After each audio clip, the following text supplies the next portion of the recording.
Loan Y equals to আবার tan inverse x আছে, প্রমাণ করো এটা ইজ ইকুয়ালস টু 0।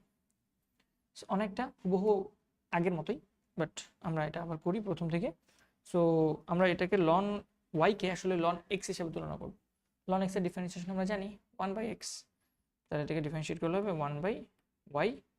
আর যেহেতু তুমি এটাকে মনে মনে এক্স চিন্তা করে 1/x এর সূত্র অ্যাপ্লাই করেছ, তাহলে এটাকে আবার ডিফারেন্সিয়েট করা লাগবে। আর ওয়াই ডিফারেন্সিয়েশন কত? ওয়াই ডিফারেন্সিয়েশন হচ্ছে y1 equal two tan inverse x. Tan inverse এক্সের ডিফারেন্সিয়েশন তোমরা জানো 1/1 প্লাস এক্স স্কোয়ার।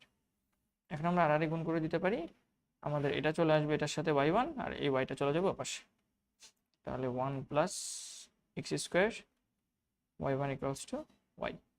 আমাদের প্রমাণে y2 আছে, তার মানে দুইবার ডিফারেন্সিয়েট করা লাগবেই। এটাকে আবার ডিফারেন্সিয়েট করার চেষ্টা করি, এবং এই ক্ষেত্রে আমরা এই রাশিটাকে ইউ, এটাকে ভি ধরব। ইউকে রেখে দিই, ভিকে ডিফারেন্সিয়েট করলে y1কে করলে উত্তর হয় y2 প্লাস y1কে রাখো, এটাকে ডিফারেন্সিয়েট করলে হবে 1কে করলে 0, এক্স স্কোয়ারকে করলে 2x, তাহলে ইন্টু 2x ইকুয়ালস টু ওয়াইকে ডিফারেন্সিয়েট করলে y1। সবগুলোকে এক পাশে নিয়ে আসলে আমার মনে হয় হয়ে যাবে, তাহলে 1 plus x square y2 plus 2x y1 minus y1 equal to 0। y1কে জাস্ট বাম পাশে নিয়ে আসলাম, ঠিক আছে? এখান থেকে জাস্ট ওই পাশের রাশিটাকে ধরে এদিকে নিয়ে আসলাম, ঠিক আছে? এই যে এই রাশিটাকে ধরে এদিকে নিয়ে আসলাম সমান সমানে।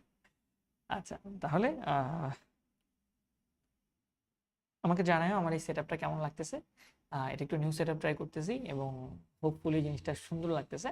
আর তোমরা যদি আমাকে বলতে পারো আগের ভিডিওগুলো আর এই ভিডিওটা কোনটা বেশি বেটার, সো আমি ওইভাবেই আমার ভিডিওগুলো করার চেষ্টা করবো। আর একটু ভ্যারিয়েশন আনলে তোমাদের কাছেও একটু ভালো লাগবে, ঠিক আছে?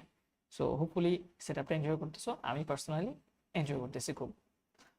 ওকে, সো এটাকে আমরা যদি একটু সাজিয়ে লিখি 1 প্লাস এক্স স্কোয়ার y2, আমরা যদি y1টা কমন নিয়ে ফেলি তাহলে আমরা বলতে পারবো ভিতরে থাকবে 2x minus 1 into y1 equal to 0, এবং এটাই হচ্ছে আমাদের যে রাশিটা শো করতে বলছে সেটা।